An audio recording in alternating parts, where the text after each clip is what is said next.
Yo guys, this is Jared, aka the Saint of Sins on Xbox Live, bringing you another edition of MLB Thoughts for Saturday, May 26, 2012. Yesterday was another disastrous day for my picks as I managed to suffer through a 5-10 day. This now brings my monthly total to 182 and 165 and my season total to 360 and 325. What I managed to get right on the day was picking the Pirates, the Marlins, the Phillies, the Brewers, and the Angels. Quickly jumping into today's matchups, we'll begin in Citi Field, where the Mets will send up Johan Santana to face off against the Padres' Clayton Richard. I'll be siding with the home team to kick off today's predictions. Tigers and Twins will see a pitching matchup of Max Scherzer and Carl Pavano, and I'm predicting a Minnesota victory. I will not be discouraged in picking the Toronto Blue Jays today after yesterday's poor performance, as they send up Henderson Alvarez to face off against the Rangers' Colby Lewis. I'm liking this pitching matchup in favor of the Orioles as they send up Wei Yin Chen to face off against the Royals' Felipe Paulino. I'll be looking for a Yankees victory in Oakland as they send up CC Sabathia to face off against Bartolo Colon. Having dropped their last 5 games, the Braves look to turn their luck around as they send up Mike Minor to face off against the Nationals' Steven Strasburg. Unfortunately for Atlanta, Minor is still struggling in the month of May, so I'll be siding with the Nationals to pick up the victory here. The White Sox will look to continue to pound on the Indians as they send up Jake Peavy to face off against Derek Lowe. I'm liking the Sox to get a good outing from Peavy as well as continue their offensive splurge. After an offensive fireworks display yesterday, the Giants will now send up Madison Bumgarner to face off against the Marlins' Mark Burley. I'll be looking to Giancarlo Stanton to continue his hot streak as he is batting .392 lifetime against the Giants pitching. I suspect he'll be a big contributor in this Marlins victory. American League division rival baseball in Fenway will see the Tampa Bay Rays send up David Price to face off against the Red Sox' Josh Beckett. I believe Beckett has turned the corner and will be pitching a much stronger season from here on out, so give me the Red Sox to split this series. I'll be siding with the Angels as they send up Jerome Williams to face off against the Mariners' Felix Hernandez. After having their 6-game winning streak snap in an ugly loss yesterday, the Reds will now send up Mike Leake to face off against the Rockies' Jeremy Guthrie. I'll be expecting the Reds to get back into the wins column in this one. I'll be looking for a home team victory for the Pirates as they send up Kevin Correa to face off against the Cubs' Paul Maholm. The Phillies will send up Kyle Kendrick to face off against the Cardinals' Jaime Garcia, and what I'm predicting will be a Cardinals victory. After a surprising victory yesterday, the Astros will now send up Bud Norris to face off against the Dodgers' Chad Billingsley. And oddly enough, I'm going to be siding with the Astros to continue their winning ways here. And finally, in Arizona, the Brewers will send up Zach Greinke to face off against the Diamondbacks' Wade Miley. For this matchup, I'm liking the rookie's odds of pitching a really strong outing against the struggling Brewers offense. So once more, here are my picks for the day: the Mets, the Twins, the Blue Jays, the Orioles, the Yankees, the Nationals, the White Sox, the Marlins, the Red Sox, the Angels, the Reds, the Pirates, the Cardinals, the Astros, and the Diamondbacks. As always, you can double check to see what my predictions are in the description box down below.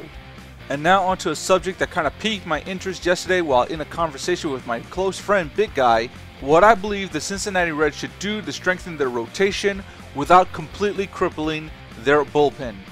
First off, we got to look at the numbers here for Aroldis Chapman, who many people are still in debates on whether or not he should be a dominant closer or if they should risk putting him in the rotation and seeing him possibly flounder.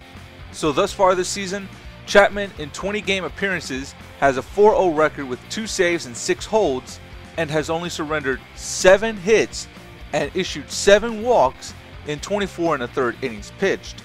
What's even more astounding than this is the fact that he struck out 43. This gives him a K9 of 15.9. He ranks amongst the top 45 pitchers in strikeouts, matching up with Matt Garza, who has 43 and 48 1/3 innings pitched, and Jaime Garcia, who has his in 58 1/3. He also outranks fellow teammates Johnny Cueto, who has 41 and 64 innings pitched, and Homer Bailey, who has 40 and 53 2/3. Throughout his career, Chapman has appeared in 89 games, pitching in 87 2/3 innings, surrendering only 40 hits and 53 walks.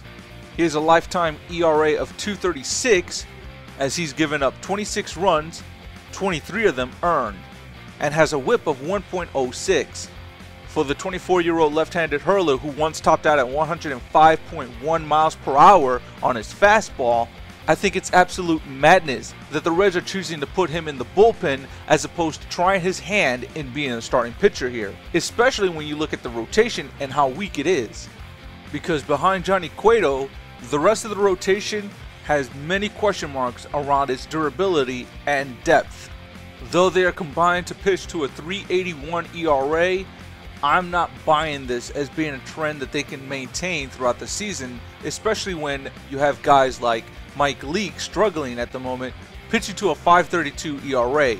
And you're certainly not going to be helping him out when he's pitching against guys like Kyle Loesch, Ross Detweiler, Paul Maholm, Wandy Rodriguez, James McDonald, Gio Gonzalez, Johan Santana, and Mike Minor, who all thus far have combined to pitch to a 2.68 ERA against him.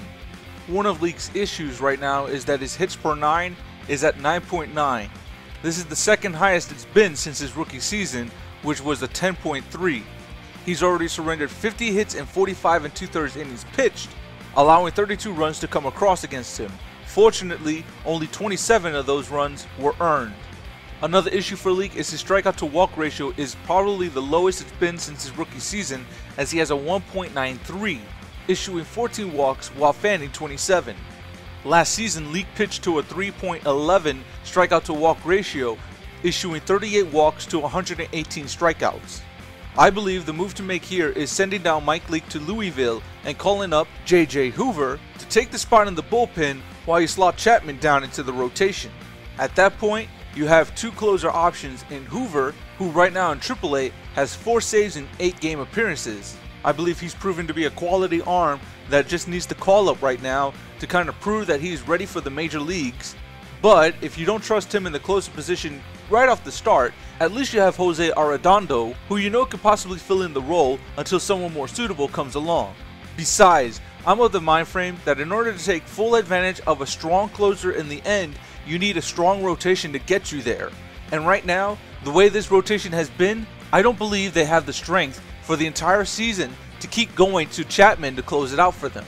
As a matter of fact, I think if anything, Chapman would only get about 30 save opportunities, maybe high 40s, should this rotation remain the same and completely still flounder around with its struggles. As a matter of fact, the only reason the Reds are on such a hot streak right now is because their offense has come alive, and I truly believe if they put Chapman in the rotation, they'll get a lot more production and a lot more win opportunities based upon his ability to eat innings and throw hard, unhittable stuff while giving the bullpen much needed rest days. That's going to do it for this edition of MLB Thoughts. I will see you guys later. Peace.